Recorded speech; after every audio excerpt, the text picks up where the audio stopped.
That's the last time Mahomes played in an NFL game. Shady, Mahomes is trying to do something we haven't seen done before. That's 1, 2, 3, Pete. Is all the pressure on Mahomes this weekend, big dog? Pressure? You just said your brother about to go to a 7 straight AFC championship. Straight. Not no this year, that year. Straight. And you talking about pressure against the Texans? Stop playing, for real. Listen, there's no pressure for Patrick Mahomes. He's used to this. This is what he does in the playoffs. And we talking about the divisional round. Wait, pressure in the divisional round sounds laughable. Sounds crazy, sounds ridiculous. Now, maybe the AFC Championship game, maybe the Super Bowl, I can get all that. Yep. But this right here, this is another day for Patrick Mahomes and his Kansas City Chiefs. Andy Reid ain't never in his life lost to D'Amico Ryans, my ex-teammate, my brother. And you talking about pressure? Because they got some little pass rushers, right? got a couple little corners. Ain't worried about that. As I watch this game, I'm gonna sip my coffee, right? And then probably tomorrow it's gonna be some tea. Yep. And I'm gonna relax. I'm gonna make my money on the game because I'm a bet. And I'm making it known. I'm gonna bet on the Chiefs. They're a better team, well coached. And you got Patrick Mahomes. Let's go. So when you talk about pressure, the brother is 6-0 in the divisional round. And he sits out in the fourth quarter. Talking about pressure for Patty. You better be careful because D'Amico Ryans is going to use you for bulletin board like they did Rex Ryan last week. That's my boy. D'Amico, that's my guy. You better be. And I would tell, listen, one thing about D'Amico, you know I'm honest. You know you can't beat them boys. And last thing, don't do this. And I'm done with it real quick. We got a Tom Brady rule, right? Yep. Now, I never compare any quarterbacks to Tom Brady. This is what I don't do, okay? I don't care what happens this year or next year. I'm not comparing and talking to anybody about Patrick Mahomes. There you go. The dude got 3 championships, 3 Super Bowl MVPs, 2 MVPs regular season. And we talking about pressure for a divisional game? I thought the dude's on the left side of the table. I'll talk for him. It's a lot of pressure on Patrick Mahomes. I would suggest all the pressure is on Patrick Mahomes. It's very simple. Patrick Mahomes and Lamar Jackson are the 2 individuals that cannot lose this weekend. Pat, if you went 15-1 and you lose this weekend, what you go 15-1 for? I know Ravens fans, y'all think that Lamar Jackson is the only person that has to deal with this kind of pressure. It's Patrick Mahomes, too. He's qualified for it. Imagine a world where Patrick Mahomes is one and done. Shady said a lot of things, but what Shady said, the first thing that he said, I underlined it. He said, Patrick Mahomes is about to go to a 7th straight AFC championship game, but family at home, James Jones, the operative word there is about to go. He hasn't gone there yet. So the pressure is in making sure you do go there. He ain't gone there yet. Shady said, and I underlined it, about to go. The word there is about.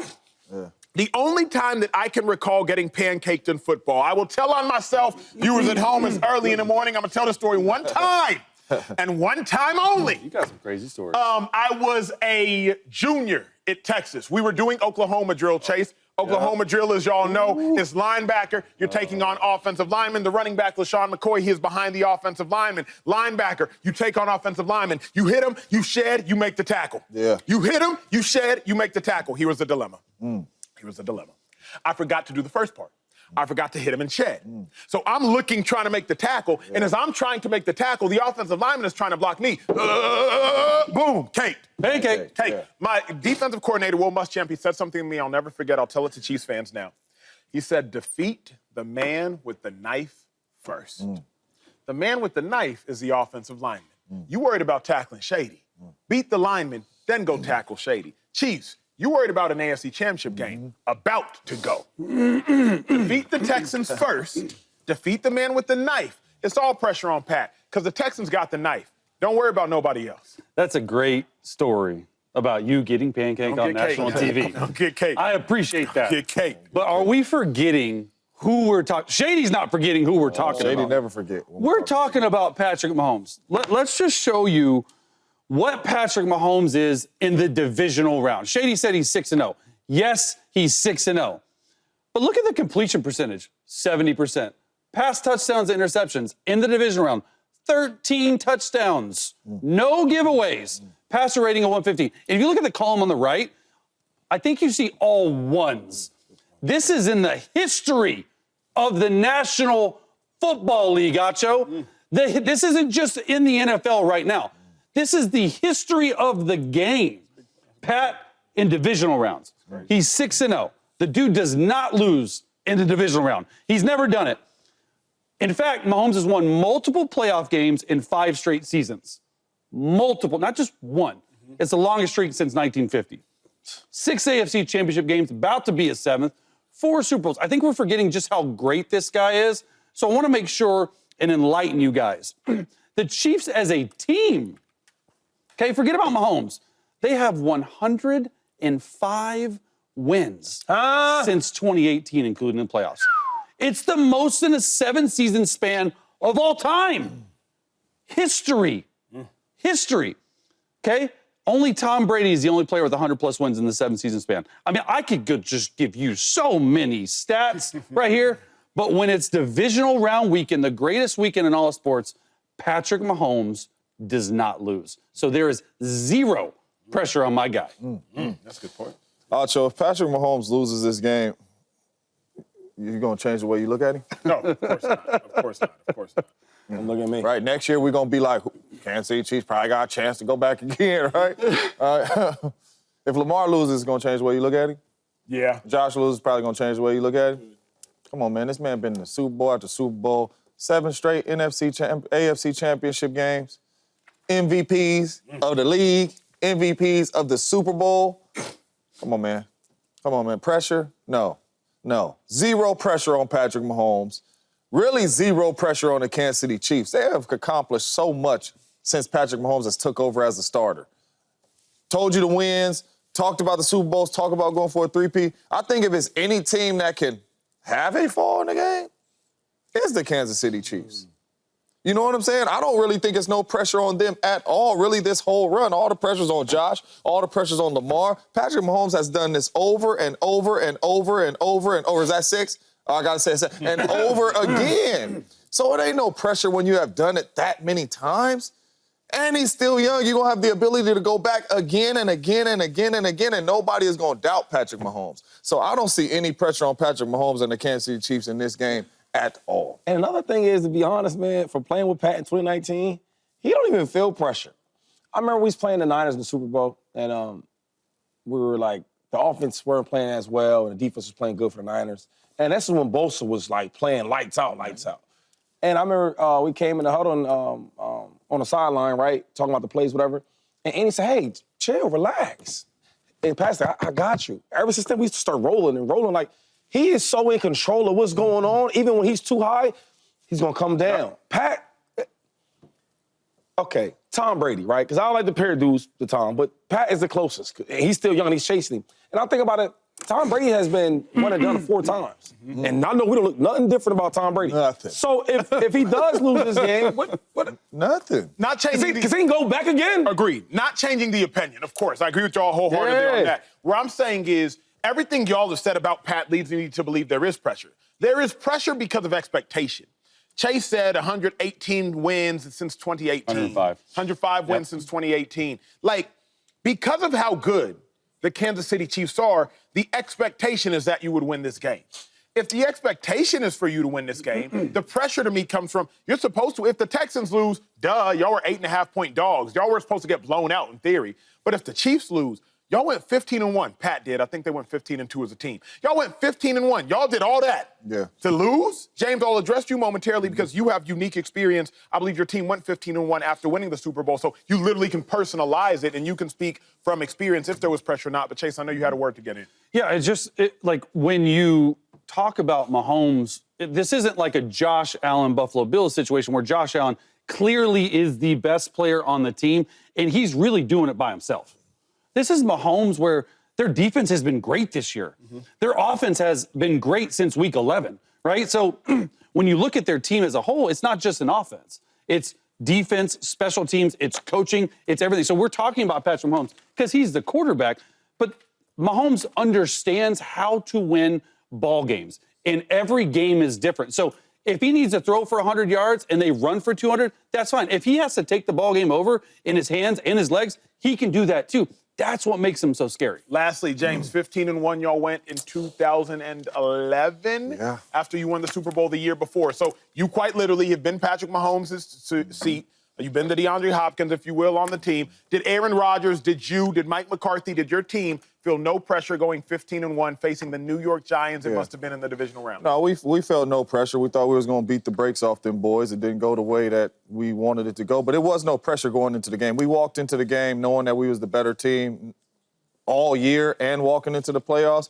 It wasn't no pressure at all. But to be honest with you, we wasn't even doing what the Kansas City Chiefs did, and I think that's the difference. You know what I'm saying? Like, these dudes has been the 6 of them, about to be 7. You know what I'm saying? They have already won 3 Super Bowls, and we talking about pressure in the divisional round. Patrick Mahomes they said, my man, they did a study on him, he only feel pressure when he on the sideline because he can't help. When he's out there on the football field, it ain't no pressure for him. He playing the football game, so I just think it's crazy. How do I say this? You played against some dudes that probably wasn't as good as you, right? And at Texas, in the league, wherever, and you may have had a rep against them. Did you feel, was you pressure? Not necessarily. No, but if it was a dude, a Brian Arakpo or something, they like, Acho, Brian Arakpo, it's a little pressure, right? You get what I'm saying? So the Texans ain't on the Chiefs' level, Acho. And I know they made it to the divisional rounds. Kudos to the Texans. And I'm not saying they can't win and, people can't fall. Anything can happen, but they not on their level. So we ain't walking in the game with no pressure. We walking in this game like we are the better team, and we about to beat y'all up like we've been beating everybody else up. What would that mean? This would be huge. What would it mean? So Jaden beats the #1 seed Detroit Lions. Yeah. High-flying, scoring Detroit Lions. On the road. Big, aggressive, risk-taking Detroit Lions. Beats them on the road. Man. That means that right now, today, he's the Rookie of the Year. There's a lot of them now. Okay, that's one of them. The second is that now the Commanders got a real franchise quarterback. Not all that bullcrap, oh, man, this rookie set this record. No. A real franchise quarterback. Top 5 in the league. Yep. If he wins this game, it goes to the NFC Championship game. First of all, the last time the Commanders been there, he wasn't even born. He wasn't even born. Yeah. And you telling me if he does this year, top 5 easy. And another thing is, the whole league should be on notice that now it's a superstar in the making. Not in his second year coming in. Yeah. That's how good he is. I think sometimes with rookies or quarterbacks, you got to see the development, take the time. But if you're doing it this early in your career, a lot of quarterbacks don't do that. And if he does that, bro, I don't care what nobody says or how they grade it, he's top 5 in the league right now, today. Incredibly well said. We're talking quarterback, so talk quarterback. I mean, it'd be huge for Jayden Daniels. Top 5, maybe. Like, top 5, maybe. I agree that if he wins this game, first of all, he's playing with house money. The season he's had, right, 12-5, almost 70% completion percentage, 3,600 passing yards, very little interceptions. He just never looks stressed out. So if they end up going and winning this game, which I think they can, because I think his legs are going to be the X factor in this game, but you got to start talking about him as being the next great quarterback in the NFL. And we talk a lot about Jayden Daniels. How about this Washington Commanders franchise? 1991 was the last conference championship game they went to.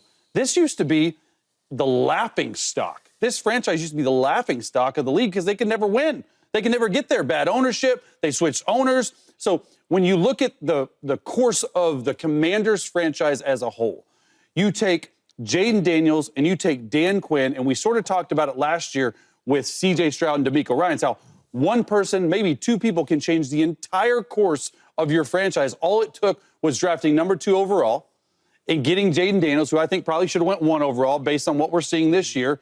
But you have a rookie quarterback, and the way that Dan Quinn has built this team, I mean, Commanders fans have to be straight up giddy about it. Like, not forget about the next decade because Jayden's going to be that guy. He's clearly a franchise quarterback. But what this means for the Commanders fan base, how much stuff they've been through, that's what I think about it. When it's so much bigger than just one person, it's the fan base in general. Whew.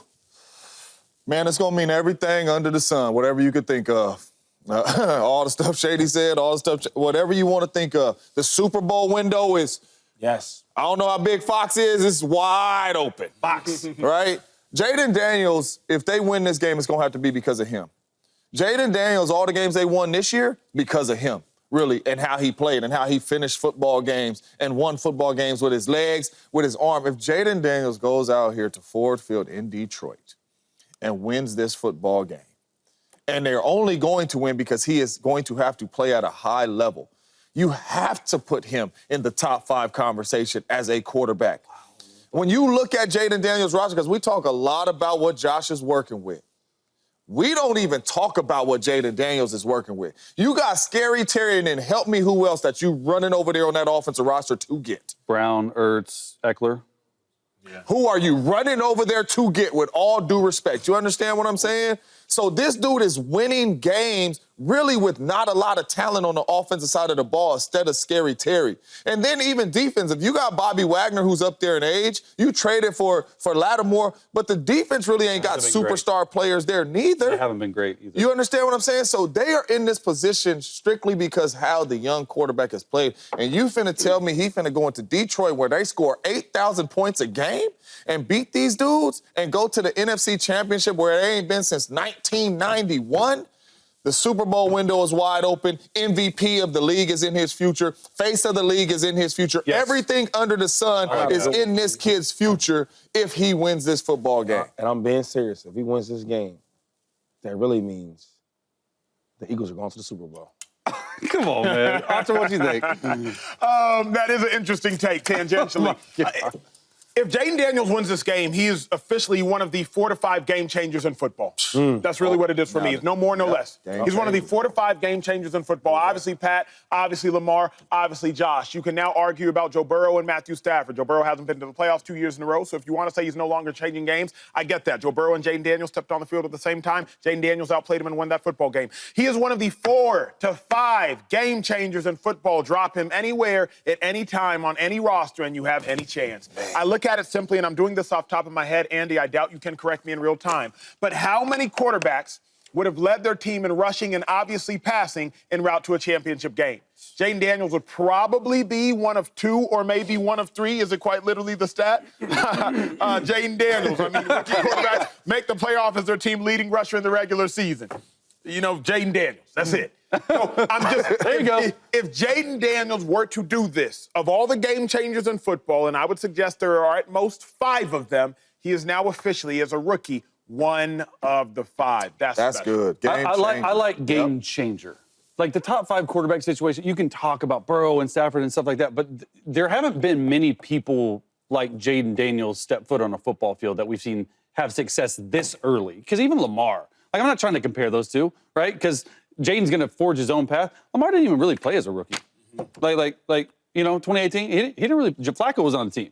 So what Jaden's doing so early, like, obviously all the credit goes to Jayden Daniels, but we'd be remiss, dude, if we didn't talk about the coaching that Jayden has had in Cliff Kingsbury. Yeah. Sort of a turnaround in the arc of his career, right? So if the quarterback's playing well, right, all these guys are going to start getting head coaches interviews, all that stuff. So what Cliff Kingsbury is doing with the young man, because quite honestly, he has all the talent in the world, but you still got to get coached. Yep. And you still got to go out there and do it. And what separates Jayden from anyone else I've ever seen play the position this early is that when I was breaking him down at LSU, true pocket passer, but can lead his team in rushing. Yeah. Like is an excellent runner, but a true pocket passer. You don't see that very often. Really quick, Acho, before we get out here, because it's Friday and the game is going to happen, before we get to talk again, what coverage are you running? Because the Detroit Lions play 90% man-to-man. Been playing man. So as a defensive coordinator, you the Detroit Lions, what coverage you playing to stop? You can't play man-to-man against Jayden Daniels. What I would probably do, you play man, but you keep the whole defender in there to spy him.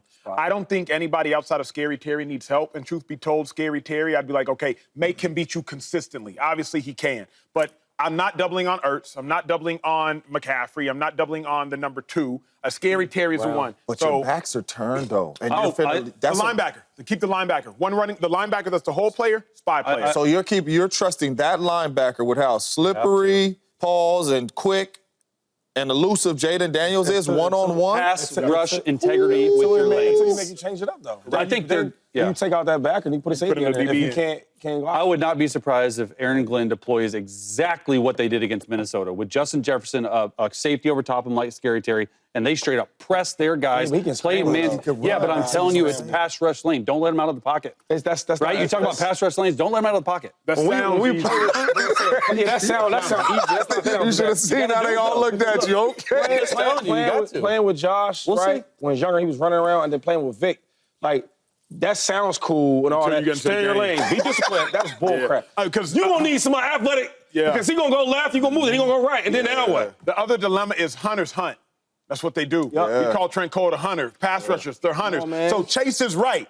On X's and O's, pass rush integrity. And the dude is 6'5", 300-some pounds. You're not going to sit back in zone. Correct. But the problem is the moment you're like, oh, you smell sack. Yeah. And you go to get sacked. And Jayden Daniels like, Give him a spy, like a safety or something. There might not be a kick in this game. The Commanders haven't punted. They don't kick field goals down there. They go for it on fourth down. You know what Dan Campbell does on fourth down. We might not see a kick It's going in to this be game. good. It's going to be good. What up, YouTube family? Welcome to the facility. Thanks for watching, and you better be sure to hit that subscribe button if you want to get more highlights from the show and all of our exclusive content.